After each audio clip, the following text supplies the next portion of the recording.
그러면 당연히 우리는 질문해야 되겠죠. 그러면 요엘이 한 나라가 멸망할 것을 예언했다면 어떻게 오순절 성령 강림으로 그것이 성취되었냐는 것이죠.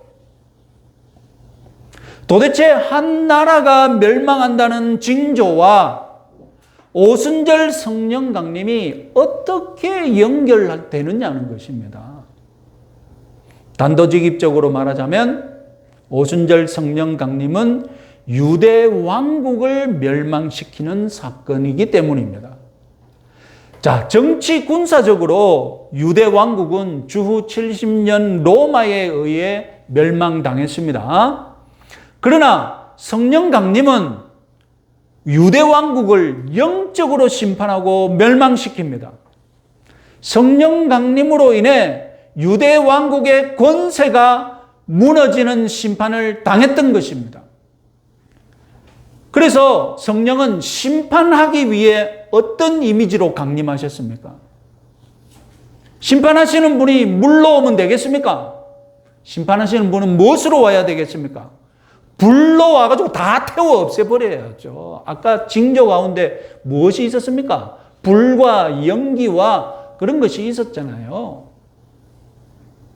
자, 그러면 유대 왕국의 영적 권세를 성령께서 어떻게 무너뜨리셨느냐? 어떻게 유대 왕국의 영적 권세가 무너졌느냐? 첫 번째는 독점적인 하나님의 나라, 하나님의 백성이라는 권세가 무너졌습니다. 성령 강림은 모든 민족의 대표자로 15개 민족의 언어로 하나님의 큰 일을 예언하게 했습니다. 이제 모든 민족이 하나님의 나라, 하나님의 백성이 된다는 상징적인 사건입니다. 유대 왕국의 제일 되는 권세가 뭐였습니까?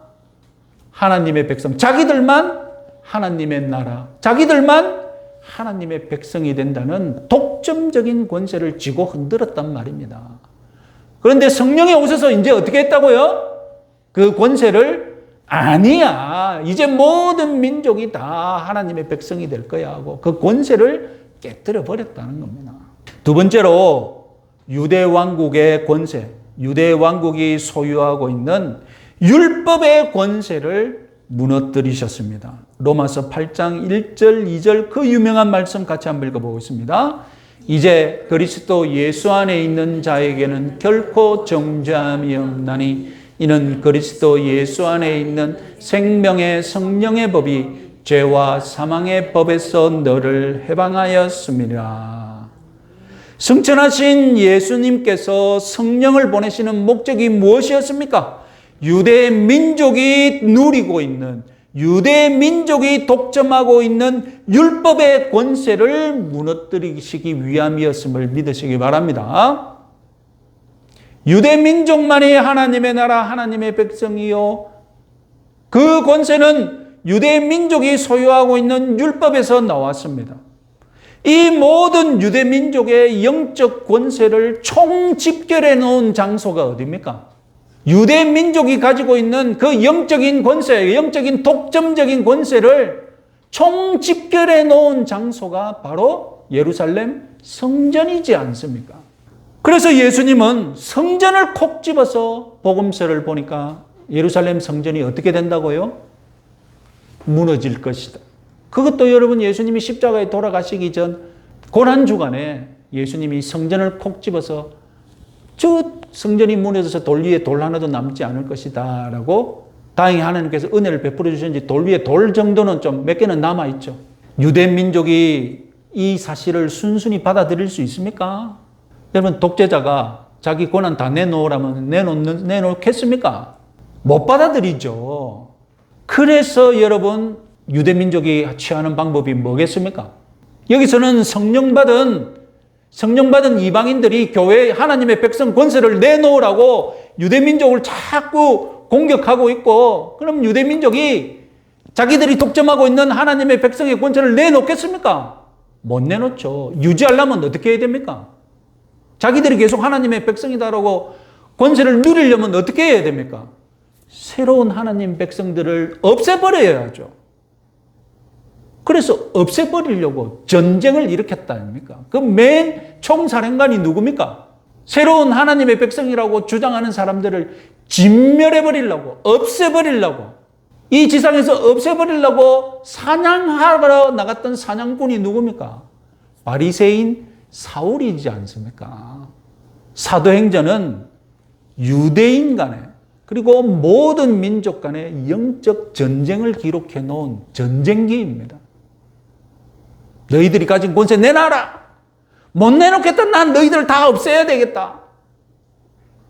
그래서 유대민족과 모든 민족이 하나님의 백성이 되는 그 권세를 두고 싸우고 있는 전쟁기, 앞으로 여러분 그렇게 강해할 것을 여러분 기대하시기 바랍니다. 이제 요엘이 예언했고 베드로가 인정했던 세 번째 사건 21절입니다. 같이 한번 읽어보겠습니다. 누구든지 주의 이름을 부르는 자는 구원을 받으리라 하였느니라. 유대민족이 독점적으로 누려왔던 영적 권세가 무너졌으니 당연히 그 영적 권세가 모든 민족에게 나눠져야 되겠죠. 열려야 되겠죠. 요한복음 1장 11절 12절 말씀 같이 한번 읽어보겠습니다. 자기 땅에 오매 자기 백성이 영접하지 아니하였으나 영접하는 자 곧 그 이름을 믿는 자들에게는 하나님의 자녀가 되는 권세를 주셨으니. 요한복음의 유명한 말씀이지 않습니까? 자기 땅에 오매, 자기 땅은 어디입니까? 예, 유대 땅. 자기 백성이 영접하지 아니하였으나, 여기서 자기 백성은 누구를 가리킵니까? 유대 민족이죠. 그러니까 어떻게 했다고요? 그러니까 영접하는 자 곧 그 이름을 믿는 자들 누굽니까? 유대 민족, 안 믿는 유대 민족이 아니라 믿는 이방인들이 이렇게 하나님의 자녀가 되는 권세를 주셨다. 이제 그 권세는 율법이 아니죠. 율법에서 나오지 않습니다. 신약의 권세와는 율법과 아무 상관없습니다. 복음에서 나옵니다. 로마서 1장 16절 말씀 같이 한번 읽어보겠습니다. 내가 복음을 부끄러워하지 아니하오니 이 복음은 모든 믿는 자에게 구원을 주시는 하나님의 능력이 됨이라. 먼저는 유대인에게요 그리고 헬라인에게로다. 처음에 유대인에게 구원이 주어졌지만 이제는 헬라인에게까지, 이방인에게까지 주어진다. 무엇으로? 이제 율법이 아니라 복음으로. 그리하여서 신약 시대와 교회 시대에는 이제 복음의 권세를 누리고 하나님의 자녀된 권세를 누리는 모든 민족의 교회가 있음을 믿으시기 바랍니다. 성령이 오셔서 이와 같은 새 시대를 여셨다는 것입니다. 구약에서는 유대인들이 회당이나 성전에 모일 때 그 모임이 하나님이 인정하시는 공적인 모임이었습니다. 그러나 이제 성도가, 내가 성전이거든요. 내가 하나님이 거하시는 성전입니다. 그래서 이 성전들이 모여서 더 큰 성전을 이루면 그것이 곧 하나님이 기뻐하시는 성전인 줄, 모임인 줄, 예배인 줄 믿으시기 바랍니다. 이제 이 땅에서 하나님이 인정하시는 공적인 모임은 교회뿐인 줄 믿으시기 바랍니다. 누구든지 주의 이름을 부르는 자는 구원을 받을 수 있는 새 시대를 성령께서 여셨음을 믿으시기 바랍니다. 지난주에 말씀드렸죠. 구약은 특정한 계급이나 임무를 받은 성인 남자만 선별적으로 성령님이 강림하셨습니다. 어린이로 성령을 받은 사람은 단 하나, 사무엘 한 명뿐이었습니다. 그것도 예외적인 사건이었죠. 하여튼 구약의 성령 강림은 선별적 강림이었습니다. 그러나 신약의 성령 강림은 남녀노소 차별 없이 보편적 강림이었습니다. 이런 변화를 우리가 무슨 변화라고 요약했습니까? 성령의 민주화. 민주화는 독재를 무너뜨려야 가능합니다. 성령이 강림하셔서 무너뜨린 독재가 무엇입니까? 성령이 강림하셔서 무너뜨린 독재가 무엇이냐고요? 유대 민족이 독점적으로 누려왔던 영적 권세를 무너뜨렸던 것입니다. 아까 말씀드렸듯이 유대 민족이 그럼 그 독점적 권세를 쉽게 내놓느냐? 인정! 이제 모든 민족과 같이 잘 삽시다. 유대 민족이 그렇게 했느냐? 아니죠. 사도행전은 무엇이라고요? 영적 전쟁기입니다. 내놓지 않으려는 유대 민족과 내놓으라고 빼앗아가는 이방 민족이 싸우는 영적 전쟁기라는 것입니다. 이제 성령님이 지금도 이 땅에서 임하시는 것이 무엇을 위함입니까? 누구든지 주의 이름을 부르게 만드시는 분이 바로 성령이지 않습니까? 로마서 8장 9절 말씀 같이 한번 읽어보겠습니다. 만일 너희 속에 하나님의 영이 거하시면 너희가 육신에 있지 아니하고 영에 있나니 누구든지 그리스도의 영이 없으면 그리스도의 사람이 아니라. 우리 타락한 인생들은 타고나기를 하나님이나 예수님에 관해 무관심하며 믿기 싫어합니다. 그런데 성령님이 오시면 하나님을 사랑하게 만들고 하나님을 믿게 만듭니다. 그래서 주의 이름을 부르게 만드시는 분도 성령님이십니다. 그리고 성령께서는 기쁨으로 하나님의 뜻에 순종하게 만드시기도 합니다. 성령님 때문에 우리는 거룩한 백성으로 살 수 있음을 믿으시기 바랍니다. 자, 이런 도움을 주시기 위해 성령은 우리에게 오셨는데 요엘은 하나님께서 성령을 부어주신다라고 표현했습니다. 정확하게 표현하자면 하나님께서 성령을 우리에게 부어주신다는 것이 무엇일까요? 부어주신다는 표현에는 하나님께서 우리에게 성령을 얼마나 많이 주고 싶었는지 그 마음이 잘 표현되어 있습니다. 오늘 설교는 부어주심에 대해 마지막으로 말씀드리면서 마치겠습니다. 성령님이 여러분 어떻게 강림하셨는지 기억나시죠? 불길처럼 여러 갈래로 나누어진 혀들이 120명 각 사람 한 사람 위에 내려앉았습니다. 요엘은 성령이 부어질 것이라고 예언했고 베드로는 그 장면을 보고 요엘이 성령이 부어질 것이라는 것이 그대로 성취되었다라고 그대로 대입시켰던 것입니다. 그러면 부어진다.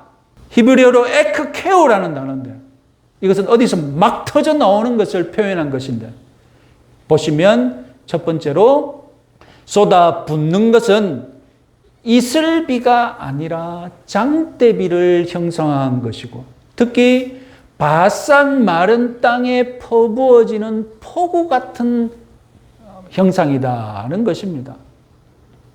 자, 여러분 단번에 모든 민족에게 성령을 충만하게 주시려면 어떤 방법밖에 없습니까? 예? 단번에 모든 민족에게 성령을 충만하게 주신다. 어떻게 해야 되겠습니까? 이슬비 깨작깨작 내리가 되겠습니까? 예? 장대비 폭우를 어떻게 해야 됩니까? 그냥 쏟아 부어 주셔야 넘쳐날 정도로 충만하게 임했다라고 할 수 있지 않겠습니까? 구약에서처럼 누구 빼고 이걸 빼와가지고 차별해서 주시려면 성령을 어떻게 주실 수 있습니까? 컵에 담아가지고 조그마한 종지에 담아가지고 네 일이 나와 이렇게 해가지고 주어주면 되잖아요. 그런데 오순절 성령 강림은 어떤 강림입니까? 모든 민족에게 차별 없이 충만하게 부어주셔야 할 성령 충만이지 않습니까? 그러니까 바싹 마른 땅에 퍼부어지는 폭우처럼 하나님께서 쏟아 부어주시는 겁니다. 두 번째로 쏟아 부어줬다는 것은 남은 것이 없고 다시 부어줄 것이 없다는 뜻입니다. 이것은 앞에 말씀드린 거 기억나시죠? 하나님께서 우리에게 성령을 충만하게 부어주셨습니다. 이 지상에 더 이상 성령이 올 필요가 없을 정도로 다시 성령이 와야 한다는 것은 쏟아 부을 때 어떻게 했다는 말입니까? 예? 다시 성령이 와야 한다고 내가 믿고 다시 성령이 올 것을 기도한다는 것은 하나님이 처음에 성령을 쏟아 부어줄 때 어떻게 했다는 것을 전제로 한 표현입니까? 반만 부어줬다는 것 아니고 아직 남아있다는 것 아닙니까? 그러나 성령의 강림은 쏟아 부어져서 더 이상 남은 것이 없을 정도로 이 땅의 충만함을 믿으시기 바랍니다. 자꾸 새롭게 성령 달라고 악을 쓰고 기도하는 교인들이 여러분 착각하고 있는 것이 하나님께서 마치 처음에는 3분의 1만 성령을 부어주고 내가 기도하면 3분의 1 또 주고 내가 40일 기도하면 나머지 3분의 1 성령을 준다는 그런 듯이 착각을 해서는 안 되죠. 성령이 무슨 3분의 1 잘라주고 3분의 1 잘라주고 세등분 되지는 그런 분입니까? 신약의 성령님은 이미 우리 심령에 차고 넘치도록 임하고 계십니다. 성령의 임재는 누구도 피할 수 없고 거부할 수 없는, 그래서 이걸 어렵게 말하면 불가항력적인 은혜다. 장대비가 쏟아지는데 어디서 피할 겁니까? 비 사이로 뭐 피한다고 내가 피해집니까? 불가항력적인 것을 저항하면 저항하는 자신만 피곤하고 다칩니다. 하나님이 부어주시는 성령을 기꺼이 누리시는 여러분들 되시기 바랍니다. 오늘 부어주시는 하나님으로 인해 승리하시는 한 주간 되시기 바랍니다.